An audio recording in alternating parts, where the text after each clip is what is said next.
Okay, I had to check where Finland finished off a few days ago. I think it was October 1993. Okay, in October 1993 I tried to get a GP in the Ernest part of Dublin, the Liberties. Well, it wasn't quite in the Liberties, for a few miles from there.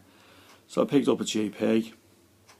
This is exactly what happened when I first went in to see him, because I had to make an appointment, of course, when I became a GP. How long are you in that hostel for? Why are you in the hostel for? What are you staying there for? And when are you going to be in the hostel? All the questions were about the hostel. He just kept going on and on about the hostel. There was nothing about me health mentioned whatsoever. And I began to realise the reason why he kept asking me about the hostel was because I didn't have a permanent address. I was basically kind of homeless technically. And he didn't. This time it wasn't discrimination on gender. It was discrimination on not having a permanent address. Then he gave me some Dalmain Meloril, which is off the market now because it caused a long time ago cardiac problems. And he said, if they don't work, you're on your own. That's it. I left. Went back, was crying. Could have just ripped up my medical card like that. So what's the point of having one of these? Sure, I can't get any medical help anyway.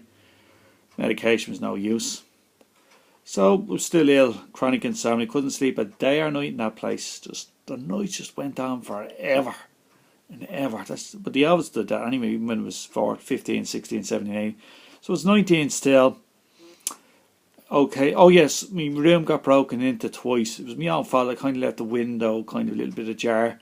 I was so innocent at the time was that this wasn't on the outside of the building. It was a little kind of a little tight. Wouldn't be would call it a small car. It's kind of just a few windows each other.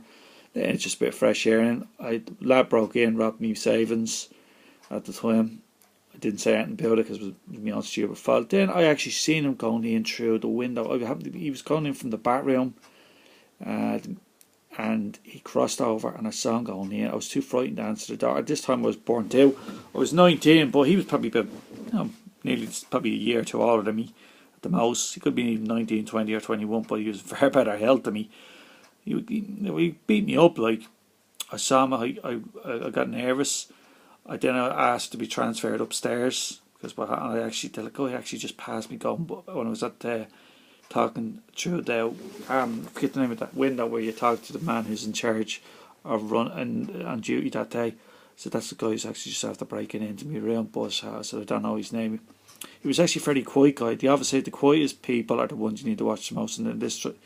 You think butter wouldn't melt in his mouth. So I got moved upstairs anyway, and the rooms were more spacious, but the place was like a freezer. The heating wasn't working.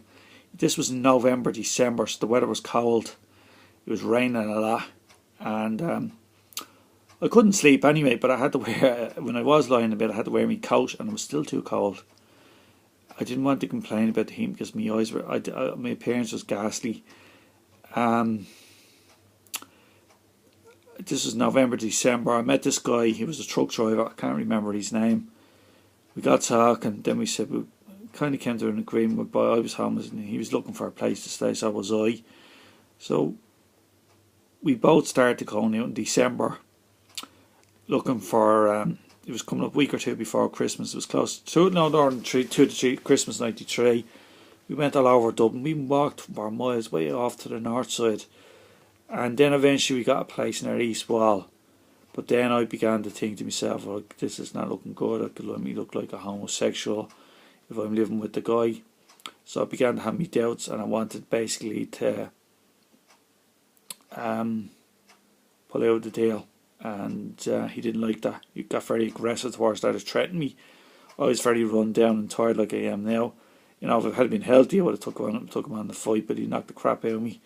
So he said he had to get more money out of me the next day. Oh, actually, before that, I used to have to knock at his room, and this guy slept like a log.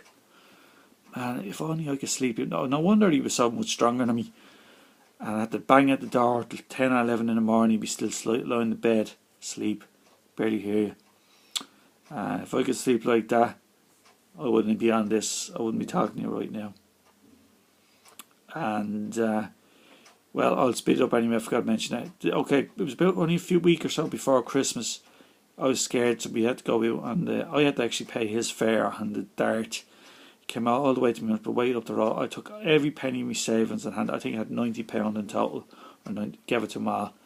and he said he was going to come back looking for more. I said nothing. So I told my ma what happened to me. That I stayed at Christmas, and I was still in the hostel. I stayed Christmas in my ma's. That's what happened to me there. My dad said if he found me, he'd kill him, but he never did. So I went back to the hostel, stayed there. Then one day in January, after I come back, sometime in January '94, I was shaking. I said nothing. He's coming for more money. I said nothing. He never came back after that again with the money. So I was back downstairs again, but this time I was much more streetwise. Made sure to keep out of trouble. No more making deals, going looking for bedsitters or apartments or anything, or 2-bedroom houses, and no more leaving windows open. Those days are over. So I got back in the but still couldn't sleep a wink. This is in '94. I'm now nearly 20 years of age. Some of the guys, I think it was on the sub, because you can't see them here. There'd be bags in dark circle. I said no, I'm on the sub hotel. I was tossing and turning. Then it was my birthday, another miserable birthday as usual. I steady odd weekend with me man. Then this time, when they started to look for help, the guys, as I said, would say to me, "You need to get medical treatment." I said, "It's not. This would prove how hard it is to get medical help."